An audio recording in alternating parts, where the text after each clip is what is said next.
আজকে আমরা 1 মিনিটে পলিগন সম্পর্কে জানবো। দেখো, পলিগন বা বহুভুজ হলো n বাহু বিশিষ্ট একটি বদ্ধচিত্র যা সরলরেখা খণ্ড দ্বারা গঠিত হয়। যখন বাহুর সংখ্যা n দেওয়া থাকবে, n মানে যে কোনো কিছু হতে পারে, ত্রিভুজ, চতুর্ভুজ, পঞ্চভুজ, ষড়ভুজ, যাই হোক না কেন, তখন একটি বহুভুজের সকল অন্তঃকোণের যোগফল কী হয়ে যাবে? n-2 into 180 degree. n মানে কি? n মানে তোমার যে কটা বাহুর সংখ্যা দেওয়া থাকবে। ওকে, নেক্সট দেখো, n বাহু বিশিষ্ট একটি বহুভুজের প্রত্যেকটা অন্তঃকোণ কী হয়ে যাবে? দেখো, টোটাল অন্তঃকোণের সমষ্টি কী ছিল? n-2 ইন্টু 180 ডিগ্রি ছিল। এটাকেই তুমি টোটাল যতগুলো বাহু থাকবে তাই দিয়ে ভাগ করে দেবে, অর্থাৎ বাই কী হয়ে যাবে? n হয়ে যাবে।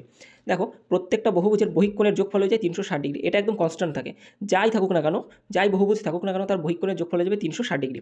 আর n বাহু বিশিষ্ট একটি সমবাহু ত্রিভুজের প্রত্যেকটা বহিঃকোণ, দেখো টোটাল আমার যোগফল কত হয়ে যায়? 360 ডিগ্রি। একে যদি আমি বাহুর সংখ্যা দিয়ে ভাগ করি, তাহলে আমি প্রত্যেকটা বহিঃকোণের মান পেয়ে যাব। আর বাকি থাকলো আমাদের কর্ণ। যদি n বাহু বিশিষ্ট একটি বহুভুজ থাকে, বা মনে করো চতুর্ভুজ, পঞ্চভুজ, যাই থাকুক না কেন, তার কর্ণের সূত্র হয়ে যাবে n ইন্টু n-3/2। ওকে, এগুলো যদি তুমি বুঝে থাকো, তাহলে দেখো গত বছর গ্রুপ ডিতে এই কোশ্চেন এসেছিলো। এটার অ্যান্সার তোমরা কমেন্ট বক্সে জানাও।